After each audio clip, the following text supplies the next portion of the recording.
We are back on Taking Care of Business on Koerner Radio, News Talk 1180. Our guest by phone is Mr. Punchline, Scott Wood. Now, Scott, all seriousness aside. Yeah. Go ahead, Clay. Now, you know, Scott, what was really great is it's clean humor, and everybody can enjoy it.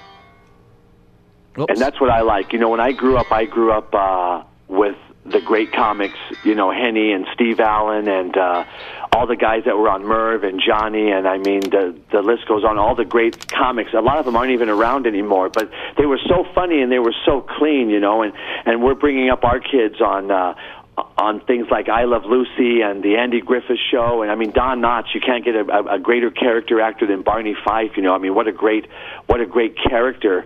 You know, and just so many great comics, and there's a few today, but yeah, most of them are so dirty and foul that you just feel like you need a shower or something after you leave a comedy club. But you know, when I was growing up, I said these guys were really funny, they were clean, and I love the quickness. That's why I'm a one-liner, because you know, some comics kind of, you know, they tell you a joke and it takes forever and they get to the punchline, it's not even funny, but you know, I just want to get it all in, make people laugh, but in a good way, so they feel like, man, you were really funny and I was never offended. I could bring my family, from my kids to my grandma, and it opens up, and it opens up so many more venues.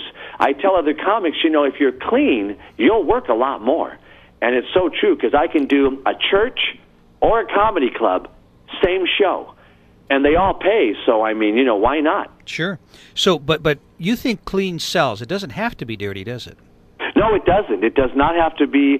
My friend coined a phrase, Adam Christing, who started Clean Comedians, an agency that books all the comics that are clean, and he says it doesn't have to be filthy to be funny.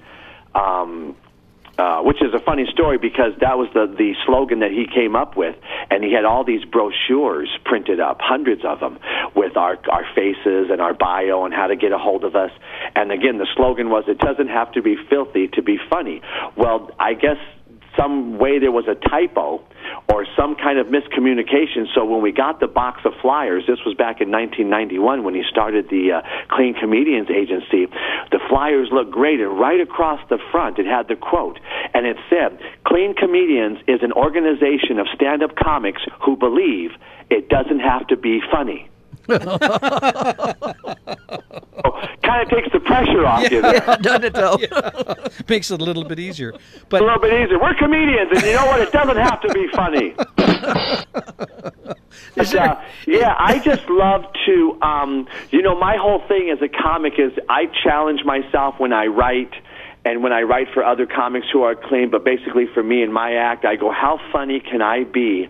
Can I make people really laugh and laugh hard? How funny can I be, and push myself in my writing with my jokes and my one-liners without being funny? I mean, it's just my goal. I mean, without being funny, without being filthy. Filthy, you know, without being dirty. I just want to be, and a lot of people say, Scott, you're just as funny as those other top comics, and yet, you know, you didn't offend us. And I really appreciate that. So when I can get people laughing really hard, and halfway through, because I can do like an hour show, I have about 60 to 75 minutes of material, and halfway through, I let the audience know, hey, look at this, 45 minutes into my show, not one swear word. And they're all kind of looking at each other thinking, you know what, you're right, this guy has not even done anything. But you know, rude and offensive, yeah, and we're laughing, and so that makes me feel really, really great about what I do. Oh yeah, Scott, is there a line though? I mean, as far as offensive language, like, you know, a couple days ago, Robert De Niro got in trouble for the comment he made that I thought was pretty funny, but apparently some people were offended by it. Well, you know what? I don't know, because Robert De Niro is a good friend of mine, and he's actually here. Can I put him on? Sure, put him on. Yeah, bring him on. Just a second. Hey, Bob. Hey, I'm on the phone. Yes, I am. Who's this? Marty and Clay. Hey, Marty, I'm looking at you. You know I am. I'm looking right at you. You don't think I'm looking, but I'm looking. You got a lot of buttons here. Push a button. I'm going to push a button. Hey, you push my button, I'll push yours. You know I will. I'm looking at you. You don't think I'm looking? I'm looking. So, Bob, I hear you got in a little bit of trouble for a comment you made the other day. I did. Hey, I said something, you know, what are you going to do, right? Huh? I thought it was pretty funny, but apparently no one else did. No one did. Clay's what are you looking do, at, huh? Clay's looking at me. You don't. I didn't hear the comment. No, the comment was he was at some Obama function, And Well, that's pretty funny right there. Well, what he did is he named off the Republican first ladies, all three of them, Mm-hmm. and he said, "Is America ready for a white first lady?" Oh, I heard that on the news today. Yeah, which that's I right. thought was a pretty funny line. But Why'd you apparently, say that, Bob? Yeah, Well, why? because I love black women. I'm tired of these. And how about the white? Hey, you know what? How about a white man as president? Huh? How about Hillary? Thunder thighs. I'm telling you, I saw her in the men's room. I'm not saying it's right. I'm just saying. Okay, Bob, get out of here, Bob. De Niro, ladies and gentlemen, but Now, some people may have thought that crossed the line, but I thought that was pretty funny. yeah, I'm telling you, Bob's a funny. Rob, you never know what's coming out of these guys' mouths, especially Robert De Niro. You got any other buddies over there with you? Yeah, they're all here. I got everyone. I got George Bush is here. Everybody, Mr. George. Hey, check it out, America. I'm on the radio. Again. That's right. It's good to be here. Yeah, Whatever here is. it's good to talk to you, George. It's nice to be here. I'm working out, staying in shape at the ranch with Laura. Last week I ran check it out, I ran a 10-mile decatheter. That's right. Hey, America, it's hard to run the country. You think it's easy being president? It's hard. It's tough. Sometimes I feel like I'm up a tree without a paddle. Right, America, I know I'm not the brightest bulb in the knife drawer.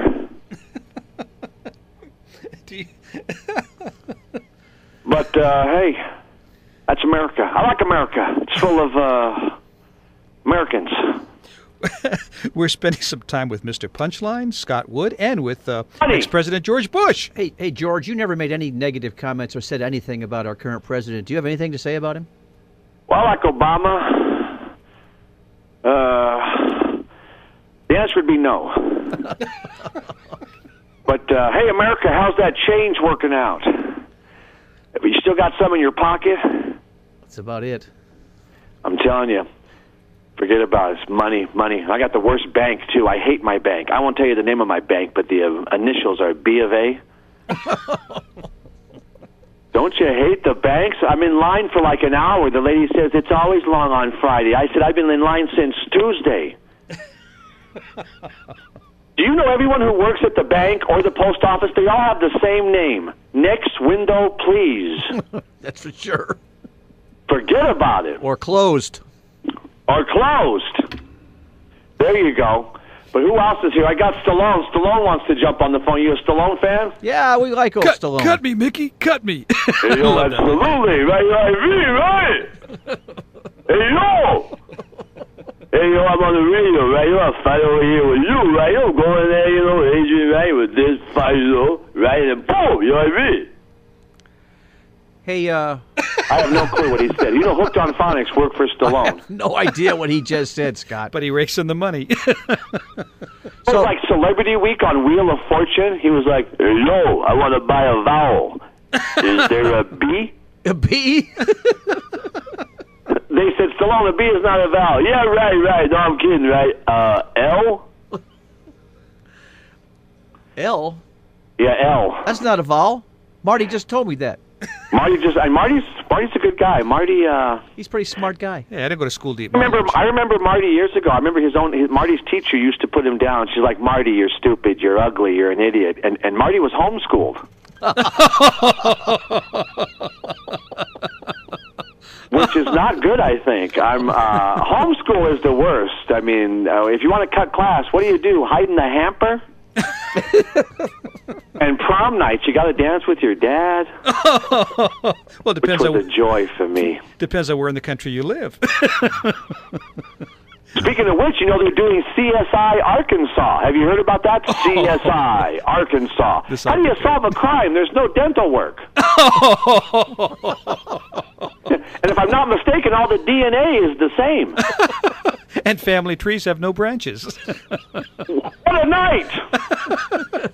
Put it up. A tough crowd. I don't get no respect at all. What a crowd. Hey, take it easy. It's me, it's Rodney. I'm dead. Hey, you want to lose a lot of weight quick? Die. That reminds me, I really am pleased with Ted Kennedy. Are you? Yeah, he's been sober for at least 2 years now. He is awesome. I love that. See, I grew up in the 60s and in the 70s, man, when we had those guys come to our school, those motivational speakers at the high school and junior high. They're all long-haired hippies. I've been clean and sober for over 15 minutes. That's for sure. I'm telling you. But anyway, what else should we talk about? Well, Scott, let's take a break, and we're going to hold you over for another segment or two, okay? Yeah, we want to take a break and then hold me over for another segment. Yeah, how about that, huh? How I do it? Well, just follow my lead. I will. We'll be back in a moment on Taking Care of Business on Koerner Radio, News Talk 1180.